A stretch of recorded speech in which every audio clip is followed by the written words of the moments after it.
बेखबर इश्क एपिसोड 18। अंश और अनिका से मिलने अमन देहरादून आया हुआ था। यहाँ आसपास उसके होने के चांसेस काफ़ी ज़्यादा हैं। हाँ, वो ज़रूर यहीं कहीं होगा अमन।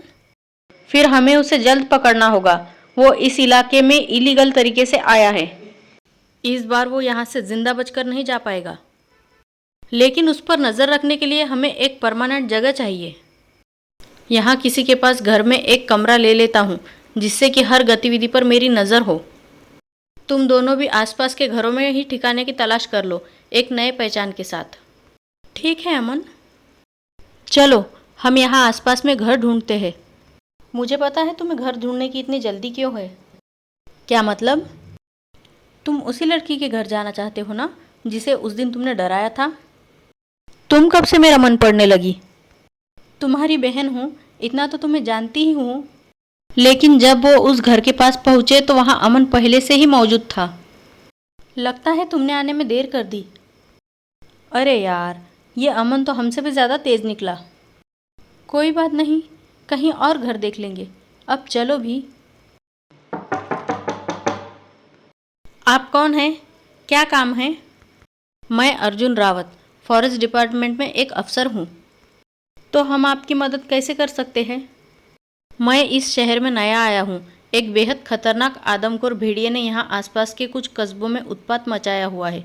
मेरी टीम उसी को पकड़ने के लिए यहाँ नियुक्त की गई है, और ये इलाका जंगल के करीब है, इसलिए मैं यहीं कहीं घर ढूंढ रहा हूँ। ये कैसा जानवर है? क्या ये हमें कोई हानि पहुँचा सकता है? ये जंगली भेड़िया है, आप भी थोड़ा संभल कर रहिए। वो तो ठीक है अर्जुन जी, लेकिन हमारे यहाँ 2 जवान बहू बेटियाँ हैं, तो हम ऐसे अजनबी को कैसे अपने घर में जगह दे दे? हाँ, क्योंकि हमारे यहाँ तो आपका रुकना मुश्किल ही होगा। हाँ, ये ठीक कह रहे हैं। आप हमारे पड़ोसी के यहाँ पूछ लीजिए, शायद वो आपको कोई कमरा दे दे। देखिए, एक बात का आश्वासन मैं आपको दे सकता हूँ, मेरी तरफ से आपको कभी कोई शिकायत का मौका नहीं मिलेगा। मैं सरकारी नौकरी वाला आदमी हूँ। ज़रा सी भी परेशानी हुई तो आप फॉरेस्ट डिपार्टमेंट में मेरी कंप्लेंट भी कर सकते हैं। इतनी बेबाक बात सुनकर मिस्टर और मिसेज वर्मा अब कुछ हैरान हो गए थे। क्या करें, इसे छत वाली बरसाती दे दे क्या? नहीं जी, ये सरकारी लोग भी बाद में सरकार का ही धौंस दिखाकर किराया देने में आनाकानी करते हैं। उनकी बातें सुन अमन ने अपनी जेब से नोटों की एक मोटी गड्डी निकाली। मैं आपको 6 महीने का एडवांस दे रहा हूँ, और हमेशा किराया आपको एडवांस ही देता रहूँगा। एक साथ 6 महीने का एडवांस? उस बरसाती के हिसाब से ये बहुत बड़ी रकम है, और वैसे भी घर की फाइनेंशियल हालत भी तो ठीक नहीं है।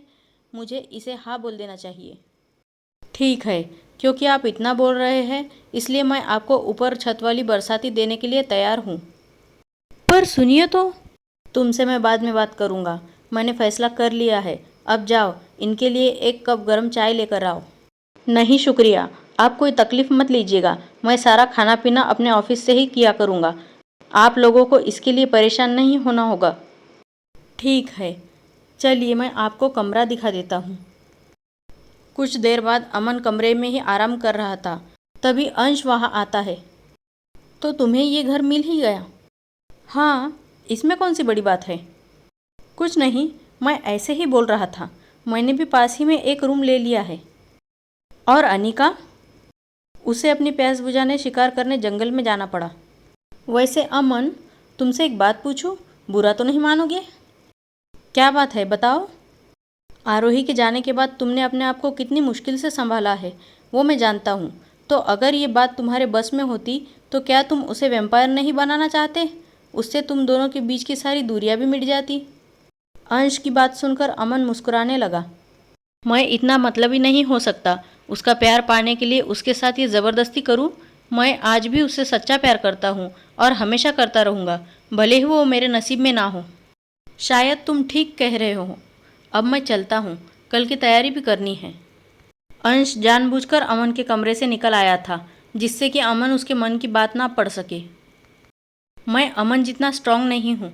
मुझे उस इंसानी लड़की के प्यार में नहीं पड़ना चाहिए। अनिका सही कह रही थी, उससे दूर रहने में ही मेरी भलाई है। दूसरे दिन सुबह अमन अपना दरवाज़ा खोलकर छत पर आया। इस इलाके से मुआयना शुरू करते हैं। तभी उसे एक जानी पहचानी सी महक आई। ये स्मेल तो आरोही जैसी है। क्या किस्मत आरोही और अमन को फिर से मिलाएंगी? जानने के लिए देखते रहिए मेरा अगला एपिसोड।